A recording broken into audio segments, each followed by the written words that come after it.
I'm Max Whittle. And I'm Jaydee Dyer. And this is a brand new NBA UK show on YouTube. Well, let's get straight into the latest NBA action. The Warriors are going for their 73rd win on Wednesday against the Memphis Grizzlies. Yeah. How do you feel we're going to go? And I'm glad they're doing it. And the record is on the way. Yeah. You have Oscar Robertson, who's come out a few weeks ago and said that the Warriors would never play against it. Like, Steph Curry would never be as good in that era. Then you got Scottie Pippen saying the Bulls would sweep the Warriors. I was sweep? there a few, yeah, sweep them. Wow. I know. I was it's a there big statement. Few weeks ago, and they are so fun to watch. I mean, Max, you've seen them live now, Yeah. so really in action, how different is it to what we see on TV? You have Steph Curry driving up the floor. You've got Clay going out to the three-point line. You've got Draymond Green cutting.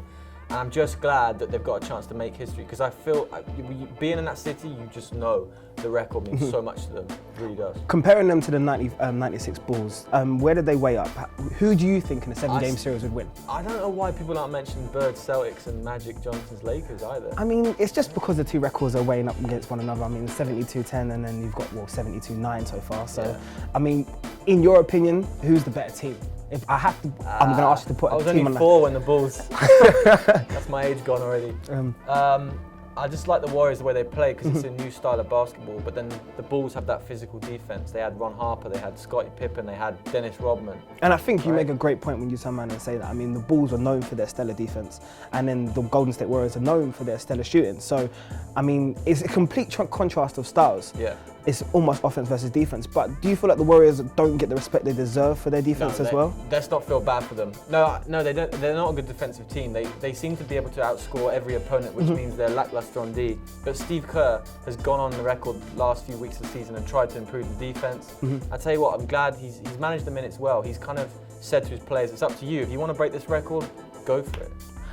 I have to ask you one more question. It's just, I mean, Steve Kerr's obviously now played with the Bulls in the 96 team, and he's obviously now a part of the management team of the Golden State Warriors. So being on two different sides, I mean, as the coach and the player, do you feel like he wants to be part of both records, or do you think he's holding allegiances to one over the other? Steve Kerr... Those sort of minutes, withdrawing minutes when you're on the verge of history, it seems a bit dubious to me. I feel like Steve Kerr feels more a part of this team than the Bulls team. Now, just because he's the head coach, he could have gone to the Knicks, and he's kind of like if Phil Jackson and Greg Popovich could procreate, then Steve Kerr's the baby, right? Of course, he's played for both teams. What about you? Do you think he deserves it? He had the back problem at the start of the season. No, 100%. I mean, it's a team that he's been assembling for a couple of years, well, more than a couple of years now. He's been putting his work in, and he's seen now what happens when you demonstrate little instruments and put them together. And them as a team, as a collective, they reflect his type of basketball. So next topic anyway, we've got to move on. Got to move on. Come on. Eastern Conference, who is going to compete against the Cleveland Cavaliers? Is anyone going to do it? Yes, and I believe there's a surprise package within that top 8, and I think it's the Boston Celtics. We both know that form and demonstration of quality towards the postseason is important. So, and I feel like the turn of the year, the Boston Celtics have been the informed team, Detroit Pistons as well. Those two teams, but more the Celtics, are going to cause a slight upset. You like the Pistons against I like the Pistons. I mean, I'm not against the Cavaliers. I feel like the Pistons will get through the first round, though. I do feel like they will get through. I hate Cleveland. Like, I really don't like how LeBron sends cryptic tweets. Kevin Love's career he's basically been turned into a poor wingman who can't shoot threes.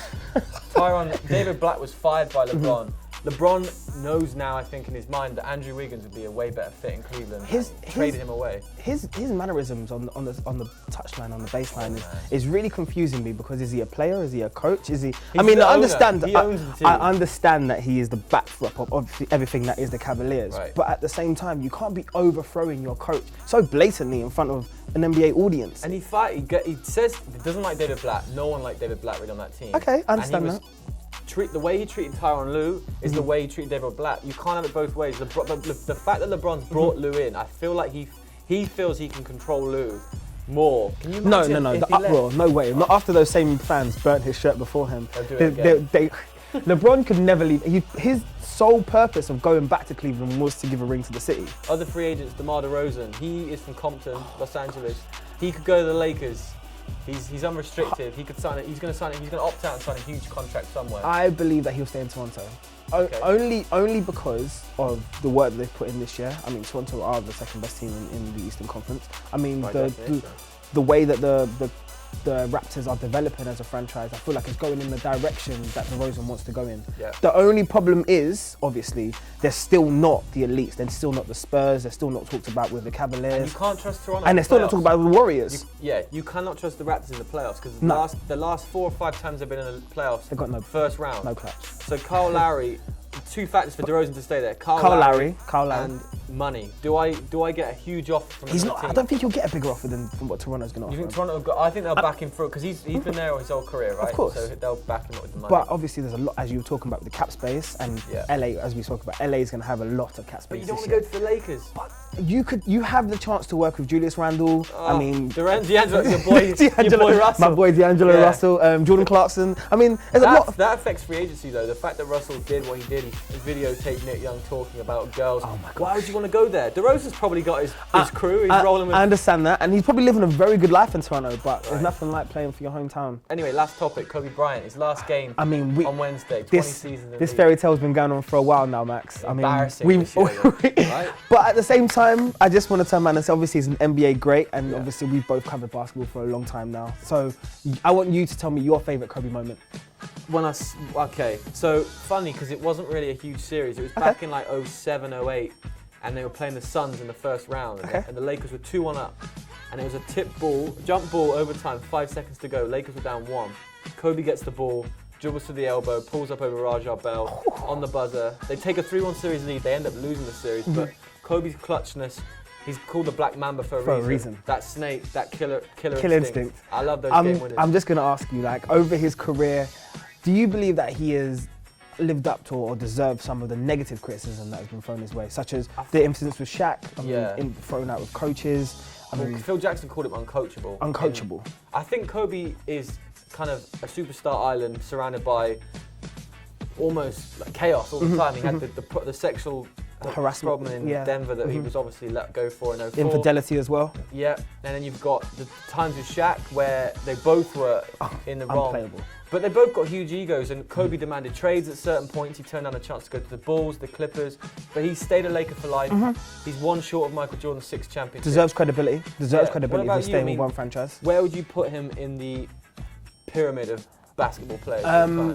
One of the all-time greats. One of the all-time greats. If he's not in your conversation for one of the top 10 legends in the NBA history, you're not really watching basketball. I mean, he was that important transition between, Michael Jordan and LeBron James. And obviously with those two names, a lot of people have kind of neglected Kobe, and because he kind of played against both. So people have neglected Kobe for negative reasons, but let's get this right. The Mamba at his peak was unbelievable. My last thought on Kobe would be that he's had injuries, Achilles, collarbone, knee, the last 3 seasons, and that has really tarnished his reputation. We can see it now when he's on the touchline, when he's icing his body. Yeah, he's iced all over. Steph Curry, he is the focus, he is the attention, and Kobe's kind of drifted into he's an afterthought now. But let's remember what he did for the game. Let's change the game. Also, let's not forget behind Wilt, that 81 against the Raptors. Yeah. Oh my God. He only scored like 52 in the second half. That's unbelievable. Last thought, Warriors,